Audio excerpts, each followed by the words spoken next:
अस्सलाम वालेकुम। पिछले लेक्चर में हमने म्यूचुअल फंड्स की टाइप को कवर किया था। आज हम देखते हैं म्यूचुअल फंड्स की स्ट्रक्चर्स को। बेसिकली म्यूचुअल फंड्स जो है वो आपके दो स्ट्रक्चर में बटा हुआ है। एक आपके होते हैं ओपन एंडेड फंड्स और एक आपके होते हैं क्लोज एंडेड फंड्स। अब बात ये है इन दोनों में फ़र्क क्या होता है।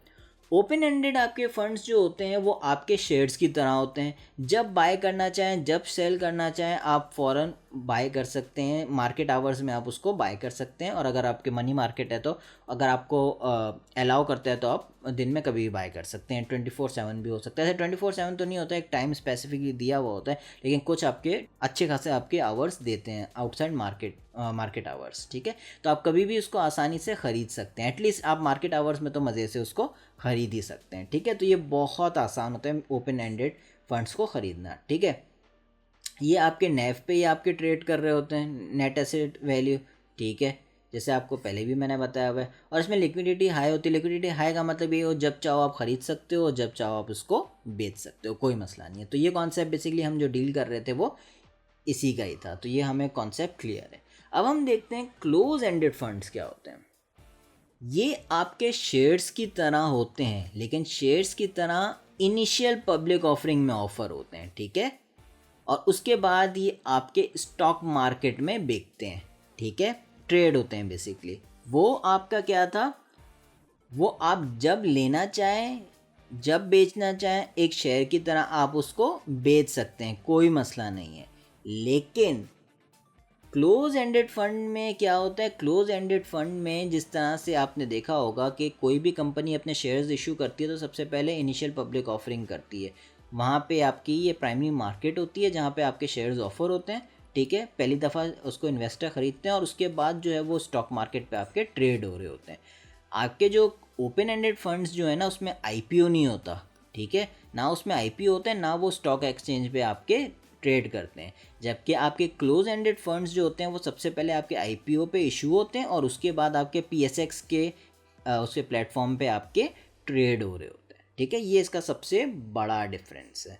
ठीक है, दूसरा बड़ा डिफरेंस इसका ये है कि आपका जो है इसके नेट एसेट वैल्यू जो है ना वो आपकी पहले से आपने डिफाइन की हुई थी कि इतना इसका वो है, लेकिन इसकी जो वैल्यू है ये आपके नेट एसेट वैल्यू से ज़्यादा भी हो सकती है और कम भी हो सकती है। टोटली डिपेंड करती है आपके सप्लाई एंड डिमांड पे।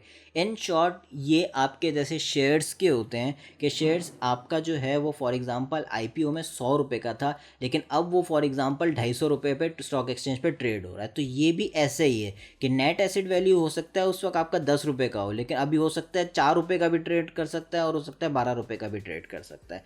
तो अगर ये महंगा हो रहा होगा तो ये प्रीमियम कहलाएगा और अगर कम उस पर हो रहा होगा तो ये डिस्काउंट कहलाएगा। ठीक है, और as compare to open ended funds इनकी लिक्विडिटी कम होती है क्योंकि इसको लोग जल्दी बेचते नहीं हैं। ठीक है, एक दफ़ा इन्होंने यहाँ पे ख़रीद लिया तो फिर एक लॉन्ग टर्म के बाद बेच देंगे या आपका कम बहुत ज़्यादा ट्रेड होता है ये। ठीक है, जैसे आपके स्टॉक मार्केट पे स्टॉक्स बहुत तेज़ी से ट्रेड होते हैं, लेकिन ये इतना ज़्यादा तेज़ी से ट्रेड नहीं होते।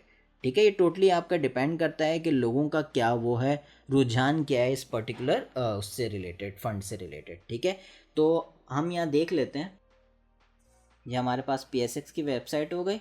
ठीक है, यहाँ पे मैं सर्च कर लेता हूँ। हमारे पास जो है एचबीएल के ग्रोथ एक फ़ंड है। ठीक है, देखिए यहाँ पे लिखा हुआ आ रहा है, मैं दिखा देता हूँ, क्लोज एंड म्यूचुअल फंड। ठीक है, इसको जब मैंने क्लिक किया तो देखें ये पूरे एक स्टॉक जिस तरह से बता रहा होता है उसी तरह का ये बता रहा है कि अभी इसके कितने प्राइस है, ऊपर नीचे कितना हुआ, ये क्या सारी डिटेल्स इसकी बताई हुई है।